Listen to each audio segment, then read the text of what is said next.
స్థితప్రజ్ఞ పొందాలంటే అభ్యాసము మరియు వైరాగ్యము రెండూ అవసరం అని కృష్ణుడు అన్నాడు కదా.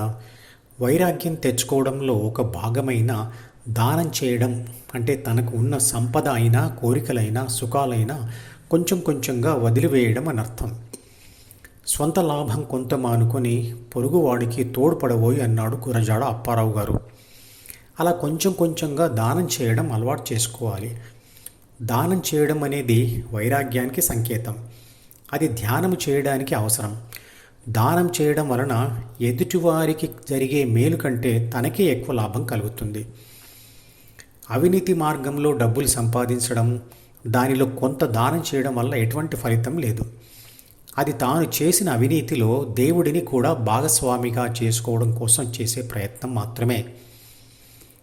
అలాగే 10 మంది దగ్గర అప్పు చేసి లేదా అడుక్కొని లేదా బలవంతంగా చందాలు వసూలు చేసి ఆ డబ్బుతో లేదా ఆ వస్తువులతో అన్నదానం చేసినా, తనవి కాని పూలతో మరియు పూజా సామాగ్రితో హోమాలతో దేవుడు పూజలు చేసినా, దేవుడు దర్శనం చేసుకున్నా అది వైరాగ్యానికి సంకేతం కాదు.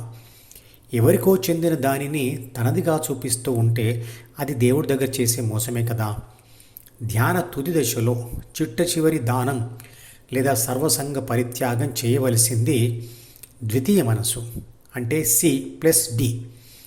దాన్ని త్యాగం చేస్తే జ్ఞానేంద్రియాలతో కూడిన శరీరాన్ని మరియు ప్రపంచం మొత్తంను త్యాగం చేసినట్లే లేదా దానం చేసినట్టే. ఆ సమయంలో ఆత్మ తాను పదార్థం కాదు, ఈ ప్రపంచానికి చెందిన దానిని కాదు, తానే విశ్వశక్తి అని గ్రహిస్తుంది.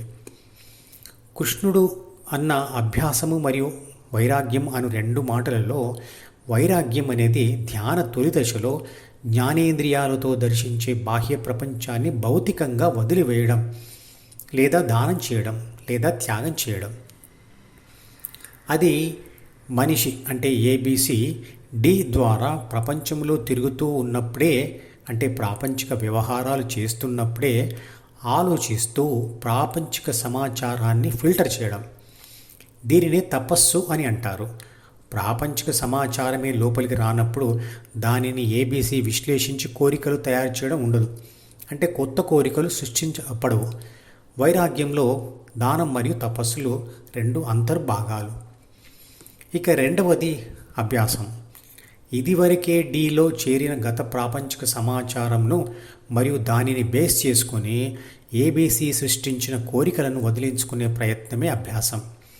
అది ధ్యాస మళ్లింపు పద్ధతిలో ప్రాపంచిక ఆత్మ యొక్క ధ్యాసను D నుండి మళ్లించి శ్వాస మీద ధ్యాస పెట్టడం లేదా స్పర్శ మీద ధ్యాస పెట్టడం. ఈ రెండిటి వల్ల చిట్ట చివరిగా ఆత్మ ద్వితీయ మనసును విడిచి హృదయం లోపలే స్థిరపడిపోతుంది. అంటే మనిషి బయట ప్రపంచాన్ని తపస్సు మరియు దానాలతో మరియు లోపలి మానసిక ప్రపంచాన్ని అభ్యాసంతో వదిలివేస్తే శుద్ధ శక్తి స్వరూపం అంటే పరమాత్మ అవుతాడు అని అర్థం. కానీ గుర్తుంచుకోవాల్సిన విషయం ఏమిటంటే, ఇంతకుముందు చెప్పిన విధంగా అనుకొని ధ్యానం మొదలుపెట్టగానే కొద్ది కాలంలోనే దృశ్య మానసిక ప్రపంచాలను రెండింటినీ వదిలేసే స్థితప్రజ్ఞ తెచ్చుకోవడం సాధ్యం కాదు. దశాబ్దాల సాధన అవసరం. ఆత్మ చాలా నెమ్మదిగా పరిణతి చెందుతుంది. భగవద్గీత 13వ అధ్యాయం నుండి 18 వరకు శరీర అంతర్భాగాల వర్ణన ఉంటుంది. ఈ లోపలి ప్రపంచం మనకు కనబడదు కాబట్టి, అది పరిచయం లేనిది కాబట్టి అది అర్థం కావడం కొంచెం కఠినంగా ఉండవచ్చు. ఈ విషయాలను మనసుతో అర్థం చేసుకున్న తర్వాత వీటిని ధ్యాన అనుభవంతో తెలుసుకోవాల్సిందే. ఈ అధ్యాయాలు బాగా అర్థమవుతే సాధన చాలా సులువు అవుతుంది. ఈ మధుపదం యూట్యూబ్ ఛానల్ వీడియోని సబ్స్క్రైబ్ చేసి గంట గుర్తును నొక్కి ఆల్ని సెలెక్ట్ చేసి ప్రతిరోజు యూట్యూబ్ ఓపెన్ చేసి అడుగున ఉన్న సబ్స్క్రిప్షన్ బటన్ నొక్కితే అన్ని లేటెస్ట్ వీడియోలు చూడవచ్చు.